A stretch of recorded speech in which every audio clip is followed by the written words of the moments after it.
up next month. He's going to be 80 years old. Now, he says he's going to run again for president when he will be pushing 82. Let me be clear, it is not his age that so much concerns me. I mean, I know some folks who are his age, and they seem to be getting along quite well. But then again, they aren't walking around with the nuclear launch codes and talking about Armageddon at a Democrat fundraiser. And by the way, they still make sense when they talk. To quote Joe Biden, not a joke, not a joke.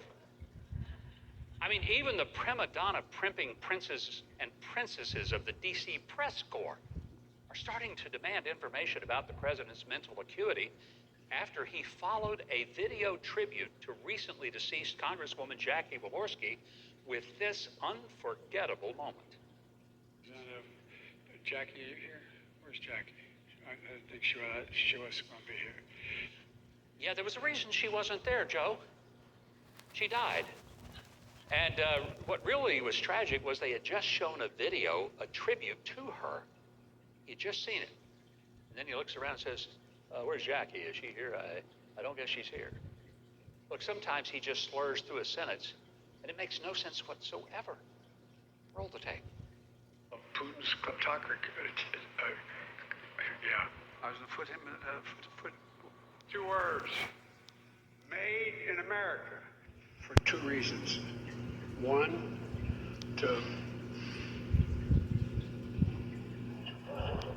What do? There you are.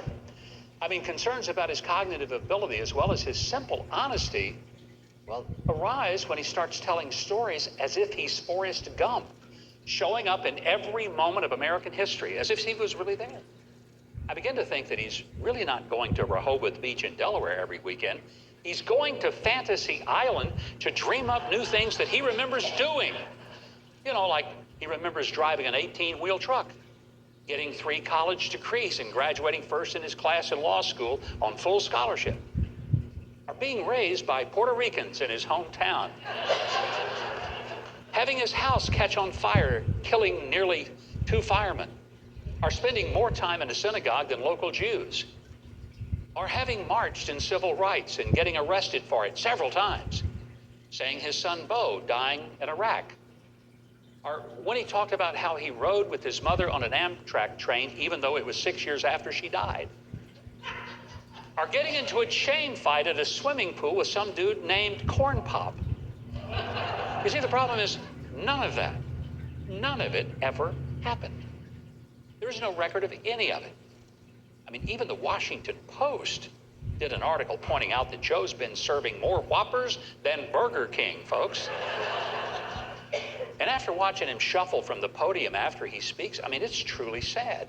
He seems to be completely lost and looking for someone to come and lead him away after he shakes hands with the ghost who always shows up to hear him.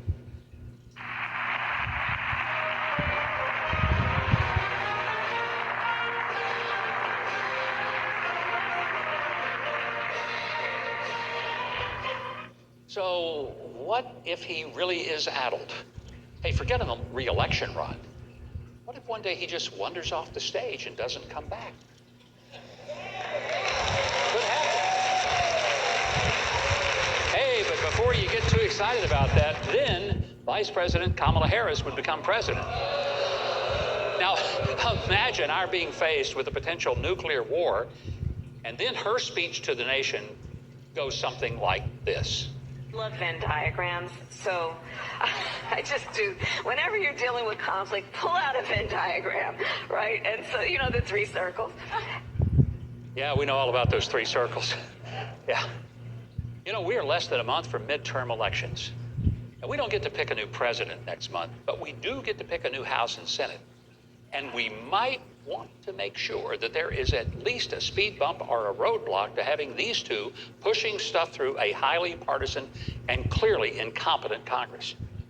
Now, I'm going to try to do something tonight. I want to emulate the current White House team that, quite frankly, scare the daylights out of every thinking person. So let me give the speech as if we might hear it from one of them. We must all vote because voting is what we do when we vote. It's an election, and we have elections because it's how we vote in the election. And that is important for our children, the children of our future, because they are our children, and they are our future.